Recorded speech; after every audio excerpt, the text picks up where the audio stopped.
What does country singer Carrie Underwood, former President George W. Bush, and The Price is Right host Bob Barker all have in common? They were all in fraternities and sororities. You see, the media always seems to portray Greek life as being some sort of hazing party where we all get drunk and we all sleep around. Well, I'm here to tell you that that's definitely not the case. You see, fraternities got started as a group of young men who wanted to get together to discuss current events and readings.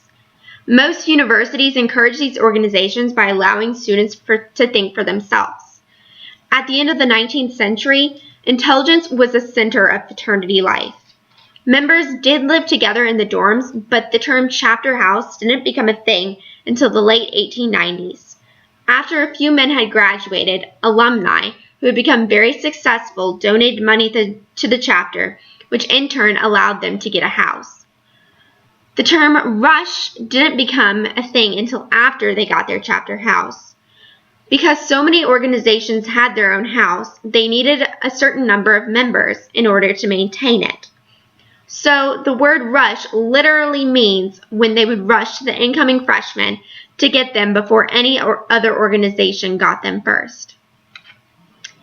Today, rush has been replaced by recruitment in order to show the incoming freshmen about how serious each Greek organization is about finding the right girl or guy to meet their standards. What most people don't know about all Greek organizations is that we require a certain GPA and we require them to do a certain number of service hours. All but 2 presidents since 1825 have been in fraternities. Out of all the students in college, students in Greek life are 10% more likely to graduate than normal students. All 11 of the Apollo astronauts were Greek, and 63% since the 1900s of the cabinet members have been Greek. In fact, we raise up to $7 million for charity each year. Since 1975, there have been at least 1 hazing-induced death per year across all campuses, and 82% of those hazing-induced deaths have been because of binge drinking. Historically, hazing and doing these types of events were not the reason for starting it. I personally know Tri Sigma was founded on our values: faith, hope, wisdom, and love. Our original philanthropy was the Robbie Page Memorial. Robbie Page was the son of one of our national presidents who was diagnosed with polio. Since then, we have found a cure, and now we focus on play therapy for children in hospitals. Sororities bring women together and make them become part of something that's bigger than themselves.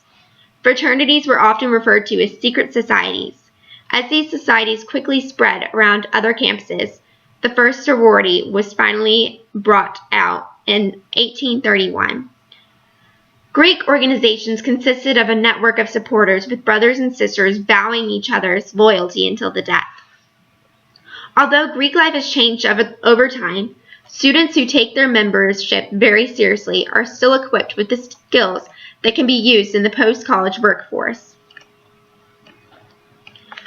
You get the opportunity to fail miserably and have a group of brothers and sisters who love and care for you pick you up, dust you off, and challenge you to do it again. You must realize that hazing is becoming more of a common term to the fact that everyone thinks that that's what Greek organizations do. People believe that all girls drink the blood of their sisters, and the fraternities make their members drink until they pass out. Studies have shown that joining a Greek organization decreases depression rates in teens. It also brings out a lot of leaders and opens a lot of volunteer opportunities.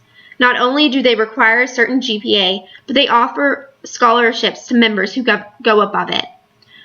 Also, who doesn't like proving people wrong? I know personally I love breaking the definition of Greek life. I enjoy telling people that we raised over $12,000 for our philanthropy, and I live for the excitement of telling people that I volunteer over 200 hours, and I plan to do the same thing next year.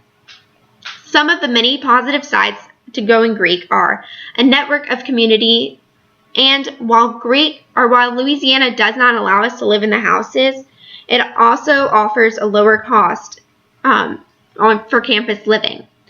Many people will tell you that you're just buying your friends, and while in some cases that may seem true, I believe that it's so much more than that. I'm investing my money in a network community. I'm paying for leadership opportunities. I'm also using my money to benefit society. Think about it. Would you hire a girl who did a lot of extracurricular activities in school? Or would you, but never held a big position?